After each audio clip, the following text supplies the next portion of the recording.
चलिए बेटा, ये न्यूमेरिकल है फ्रिक्शन पे, चैप्टर 4 लॉज ऑफ मोशन। ये 8 केजी की बॉडी है, ये पुली है, ये 6 केजी की एक बॉडी है, ये हवा में है, और जो 8 केजी वाली वो टेबल पे रखी हुई है।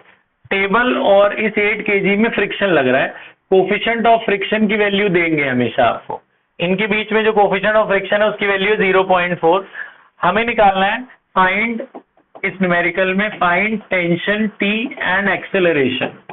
जब ये बॉडी मूव करेगी, आपने देखना है मूव कर रही कि नहीं कर रही, तो कितना टेंशन होगा इस स्ट्रिंग के अंदर, कितना खिंचाव होगा, यानी tension is an opposing force, और कितना एक्सेलरेशन होगा अगर ये डाउनवर्ड मूव करती है तो अभी देखते हैं नीचे मूव कर रही है कि नहीं कर रही। इसका वेट नीचे एक्ट करेगा। वेट की वैल्यू क्या होगी, mg आपको पता है, मास कितना है 6, g की वैल्यू 10 ले लो, इसका वेट कितना आएगा 60 न्यूटन। अगर इसका फोर्स इससे ज्यादा है तो ये खींच ले जाएगा इसे।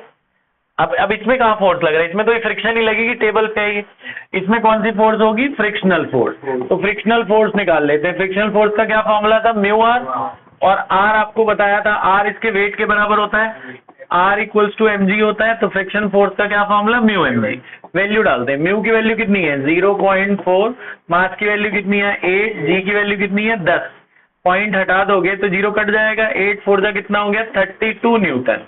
देखो ये 60 है, ये 32 है, तो ये ज्यादा है ना इससे, तो ये इसको खींचेगा फिर, तो यानी कि बॉडी नीचे की तरफ जाएगी, पुल इधर घूमेगा। तो मैंने आपको कंसेप्ट क्या बताया था, ये लगाना F1 minus F2 equal to ma। Force equal to mass into acceleration होता है, इसमें दो फोर्स लग रही है, तो ये बॉडी इसको नीचे खींच के लेके जाएगी, क्योंकि ये वाला फोर्स इसके फ्रिक्शन फोर्स से ज्यादा है ना। ये 60 है, ये 32 है, तो इसका फ्रिक्शन फोर्स कम है, तो इधर जाएगा फिसल के। तो पहले हम सिर्फ इस बॉडी को देखते हैं ना, इन दोनों में बड़ा कौन है, 60 की टेंशन, 60 बड़ा है क्योंकि नीचे की तरफ खींच रहा है ना वो। तो F1 मतलब होता है बेटा बड़ा वाला फोर्स। बड़ा फोर्स क्या है 60, छोटा फोर्स है tension, is equal to mass into acceleration. Mass की वैल्यू कितनी है 6 और a, ये पहली इक्वेशन हो गई। तो ये नीचे की तरफ जा रही है, इसलिए इसको बड़ा फोर्स लेना है, इसको छोटा लेना है।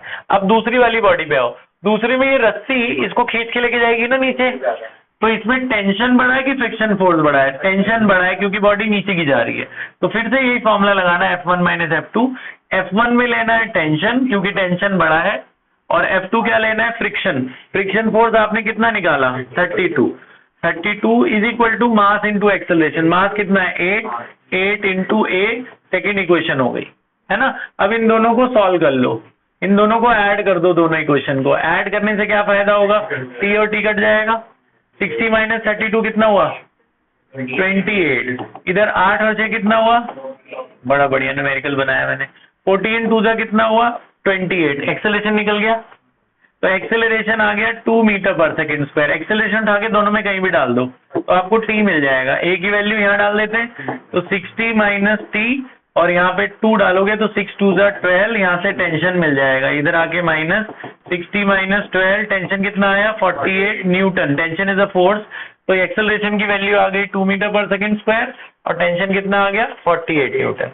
बात समझ में आई, ठीक है। अब एक ऐसा क्वेश्चन आपको मिल रहा है, वो कर लो, ये भी कर ही लो, अच्छा क्वेश्चन है, वैल्यू भी अच्छी, ये कर लो, फिर मैं एक आपको देता हूँ ऐसा।